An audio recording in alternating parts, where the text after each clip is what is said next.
And it's something I learned called the Sideways webinar. Massive thanks out to Steve Larson.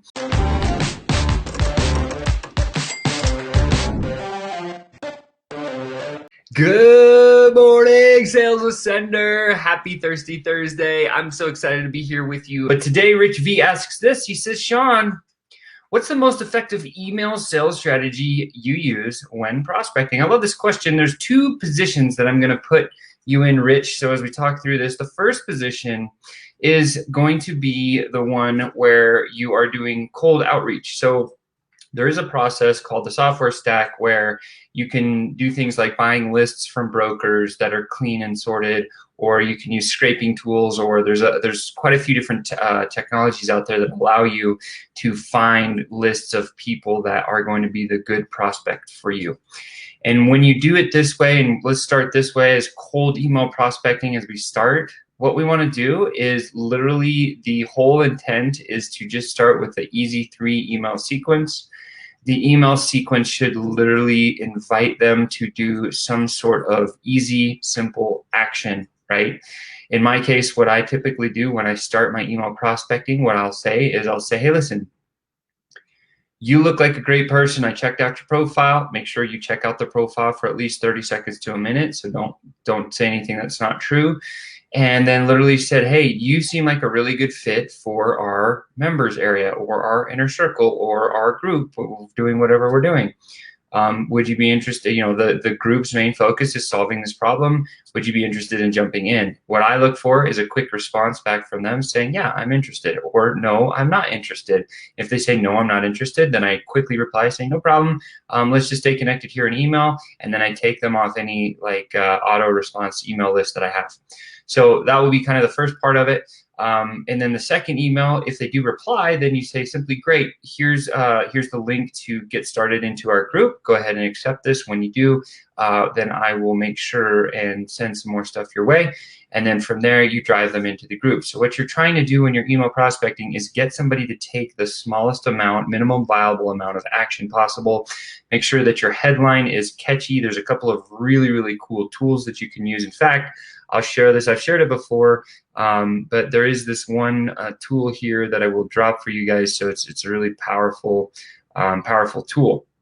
So let me just do a quick screen share here and hang on for it. Wait for it. Wait for it.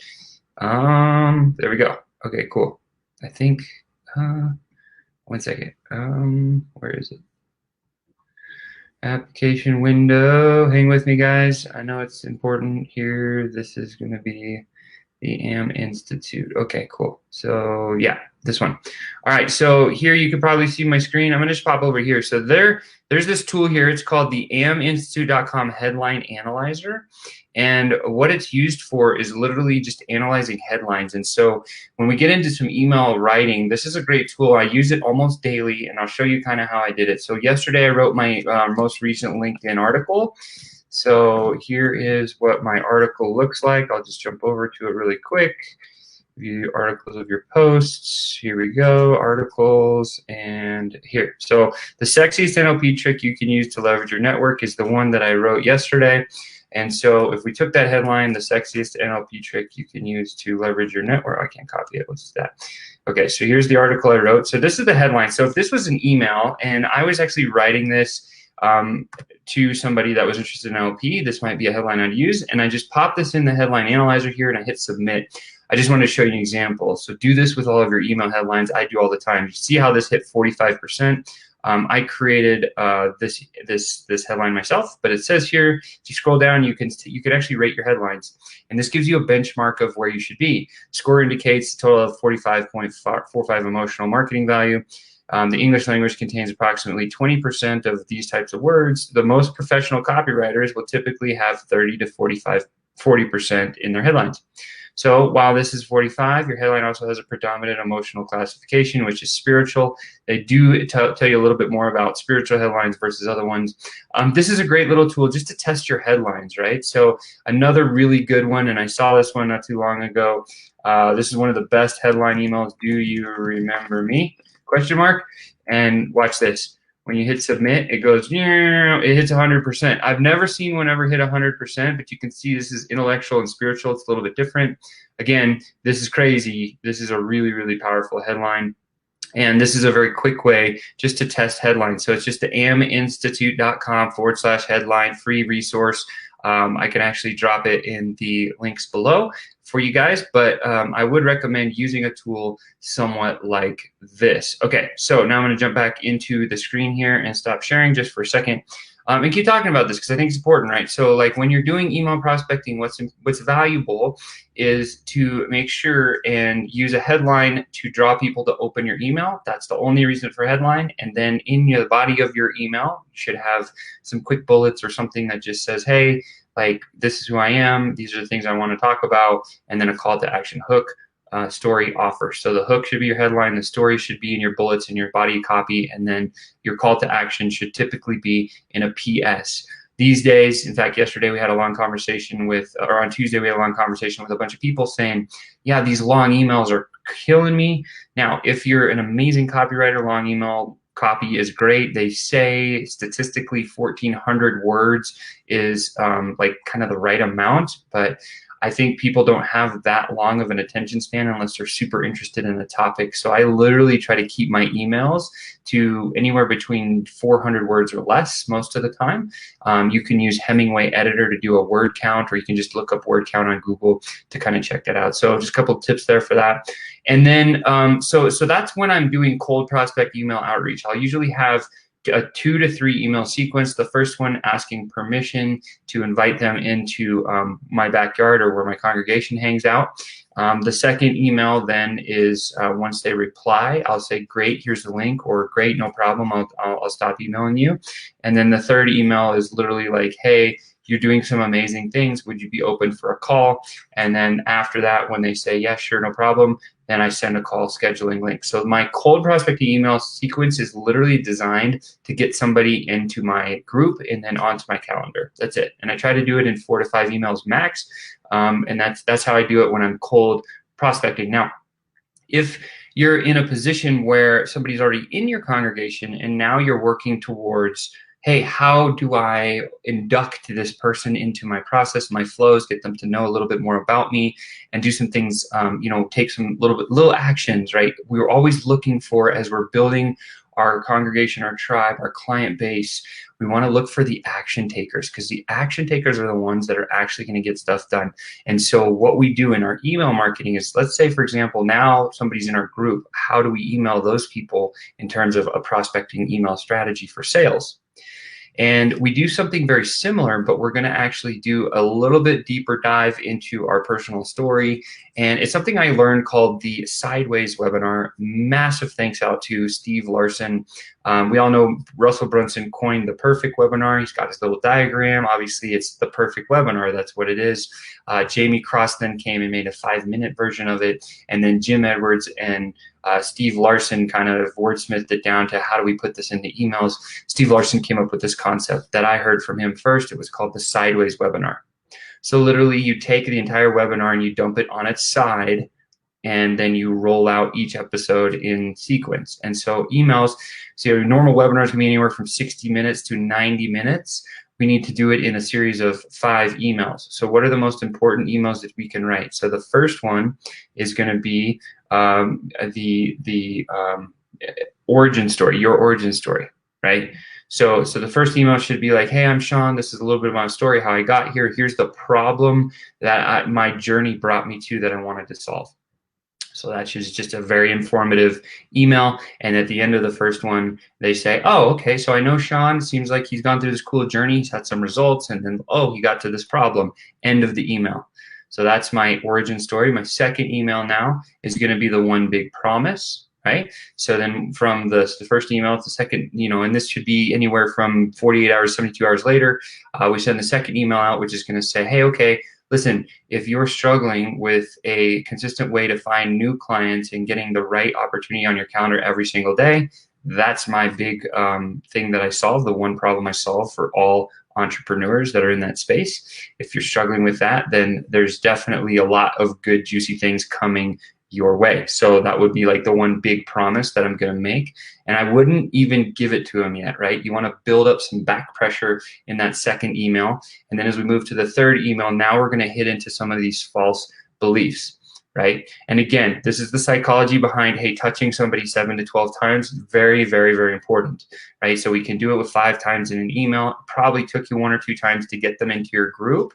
Now you have those 7 touches before you can get them on a calendar. You've lowered the level of their resistance of trust and likability. So now they'll actually like you and trust you because they've seen several things from you. You're touching them through different forms of social communication. And so the third email, again, so first one's your origin story about how you got to the problem you solve. The second one is the big promise that you're going to make. The third one is going to tackle the vehicle. Now, in the vehicle, what we cover is why your mechanism versus all your competitors.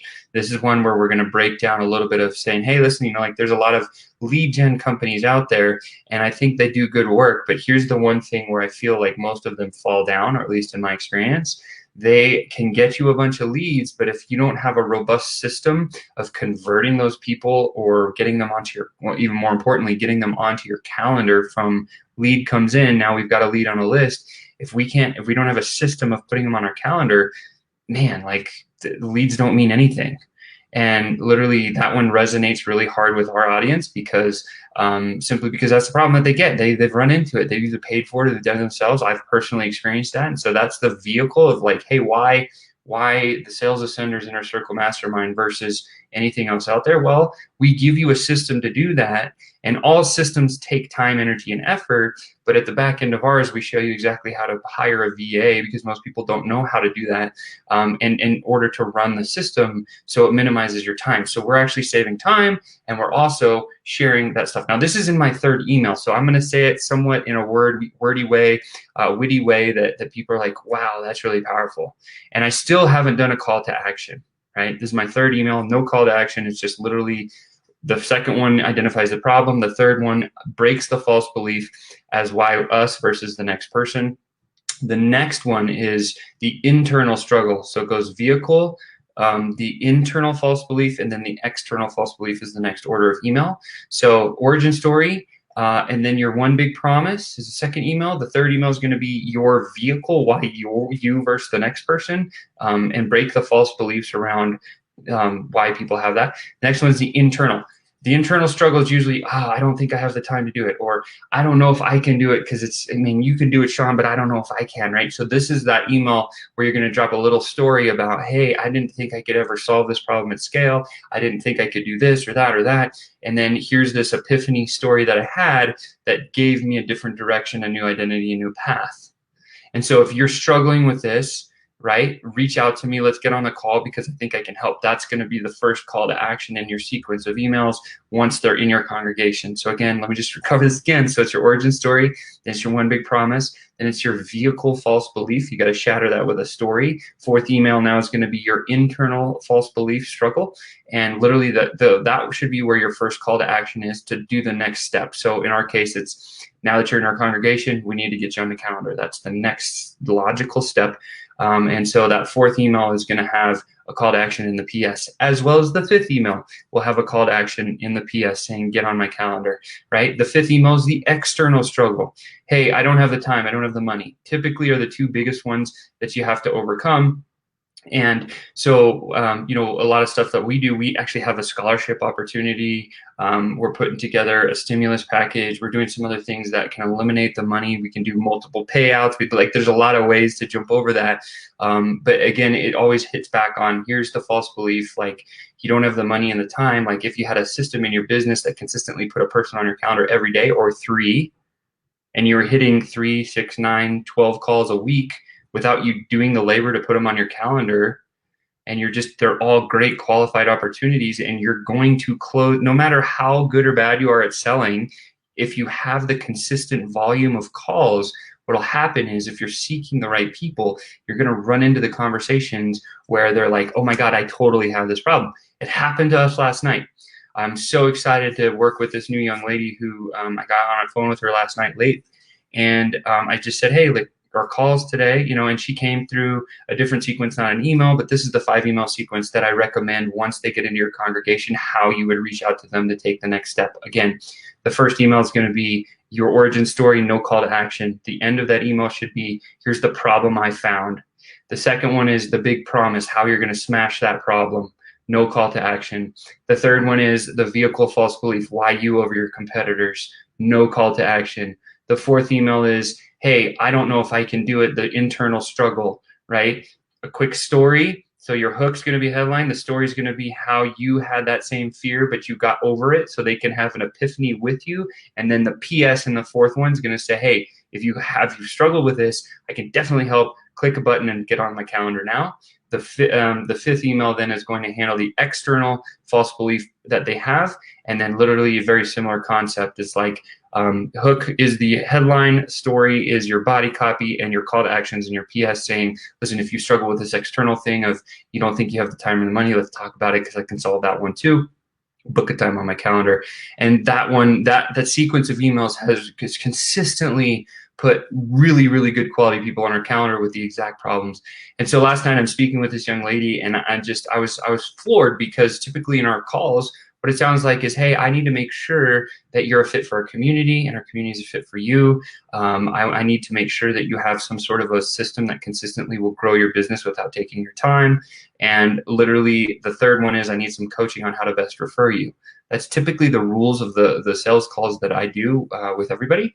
And right when I started saying that second part, she immediately interrupted me when I was just doing the rules of the game on the call. And she comes back and she says, Sean, she's like, that's me. Like, I'm raising my hand right now. Let's talk. And literally the whole conversation got derailed right into the problem that she was having, why she was having it, what she tried to do to solve it, how many different programs she's gone through to get to a place where she's like, no. I've spent all this money and I still want to really solve this thing. I'm ready. We talked about what was in our program and she goes, oh my God, that's exactly what I need. I'm ready. And she just jumped right in, and it was a fun call. There was a lot of energy around it. And this is where sales gets really fun, because you've literally have a system that's identified the right person that has the problem that you solve, that enjoys listening to you, and there's just this radical connection, and those clients will stick with you forever. And so that's what I'll share with you today. That's kind of the 2 different places for email marketing. Again, if it's cold prospecting, we said do a 3 email sequence with getting them to take the smallest minimal action. Hey, I'd like you to be in our community. Are you interested? Get them to reply. That's an action. And then invite them to the group, and then send them, you know, like, thank you. And that's that first 3 sequences to cold.